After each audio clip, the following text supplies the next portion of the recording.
کچھ دن بعد ڈاکٹر نے مجھے ہسپتال سے فارغ کر دیا۔ اب میں خاموش رہتا تھا۔ میں نے ڈیوٹی جوائن کی، مگر اب مجھے دلچسپی نہیں رہی تھی۔ ایک دن پھر ہماری احتجاج پر بندوبستی ڈیوٹی لگی۔ ہجوم کو منتشر کرنے کے لیے لاٹھی چارج کا حکم ہوا۔ میرے کچھ ساتھی ایک عورت اور اس کے ساتھ کھڑی دو جوان لڑکیوں کی طرف بڑھے۔ وہ عورت اونچی آواز میں کہنے لگی، خبردار، ہم رسول زادیاں ہیں، ہمارے نزدیک مت آنا۔ ہمارے پردے کی طرف نگاہ کرنے والا بھی شمر ملعون کا بیٹا ہے۔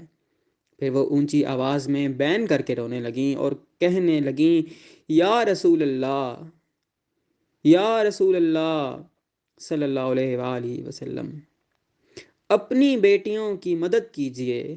مدینہ، کربلا، شام، کوفہ، بحرین، ہر جگہ، ہر دور میں آپ کی اولاد پر زمین تنگ کر دی گئی۔ آپ کی اولاد ہونے کے جرم میں ہم پر ظلم کیا جا رہا ہے۔ لوگوں نے آپ کی اہل بیت کی مودت کا حق ادا نہیں کیا جن کا انہیں قرآن میں حکم دیا گیا تھا۔ یا رسول اللہ صلی اللہ علیہ وآلہ وسلم، آپ اس امت کے محسن ہیں، مگر محسن کی اولاد کے ساتھ یہ کیسی محسن کشی کی جا رہی ہے؟ دیکھیں، انہوں نے ہمارے گھر جلا دیے، ہمیں بے گھر کر کے ہم پر ظلم کیا جا رہا ہے۔ اچانک میرے ذہن میں ایک خیال آیا کہ طارق میاں، اپنے گناہوں کا کفارہ ادا کرنے کا یہی موقع ہے، پھر شاید زندگی موقع دے نہ دے۔ میں ڈھال بن کر ان سیدزادیوں کے سامنے کھڑا ہو گیا اور زوردار آواز میں پکارا، یا رسول اللہ صلی اللہ علیہ وآلہ وسلم، میرے سابقہ گناہوں پر مجھے معاف کر دیجئے۔ اور میں اپنی ہی ساتھیوں پر ٹوٹ پڑا۔ میرے ہاتھوں کتنے ڈنڈے ٹوٹے، دوسروں کی ہڈیاں ٹوٹیں، میں خود شدید زخمی ہو گیا، مگر میں جوش سے لڑ رہا تھا، اونچی اونچی آواز میں نعرے پکار رہا تھا۔ میدان میری آواز سے گونج رہا تھا۔ سارے حیران تھے کہ مجھے کیا ہو گیا ہے۔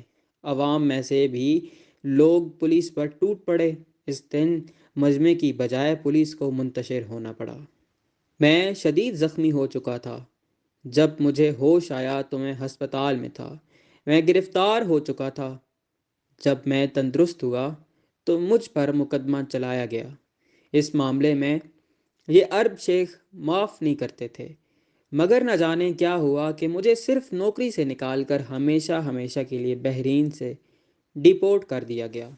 اس دوران جب میں ہسپتال میں تھا تو میں نے پھر خواب دیکھا کہ میرے بستر کے پاس وہ پاک شخصیات کھڑی ہیں اور مسکرا کر فرمانے لگے، اس نے تو اپنا مقدر تبدیل کر لیا ہے۔ پھر وہ اپنے ساتھ کھڑے سرخ لباس والے شہزادے علیہم الصلاۃ والسلام کو دیکھ کر فرماتے ہیں کہ میری جان، میرے نور نظر، میرے سکون قلب، آپ نے اس جوان کو جہنم سے نکالنے کے لیے ایک موقع فراہم کیا۔ آپ کی کریمی کی کوئی انتہا نہیں۔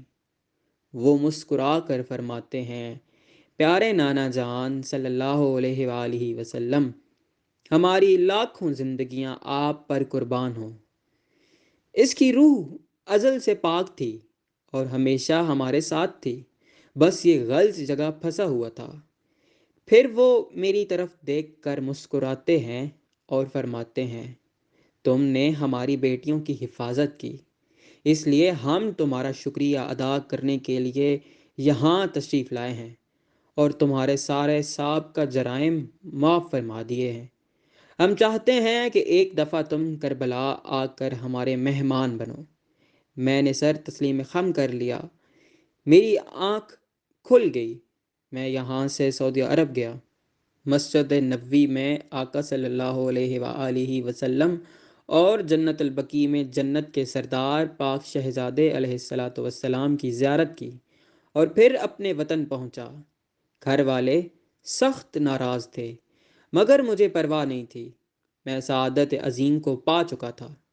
اب میری خوشی تھی کہ کربلا کا میں سفر کروں، کیونکہ دارین کے سلطان علیہ الصلاۃ والسلام نے مجھے اپنے پاس بلایا تھا۔ میں نے رخت سفر باندھا۔ اس سفر کے روداد آپ کو پھر کبھی سناؤں گا کہ اس کے دوران ابلیس نے کیا کیا روڑے اٹکائے، کس طرح مجھے اپنا پرایا ہر کسی نے لوٹنے کی کوشش کی، کتنے محبت کے دعوے دار ڈاکو ثابت ہوئے، کتنے بظاہر پارسا چہروں سے نقاب اترے تو وہ نفس اور شیطان کے پجاری ثابت ہوئے۔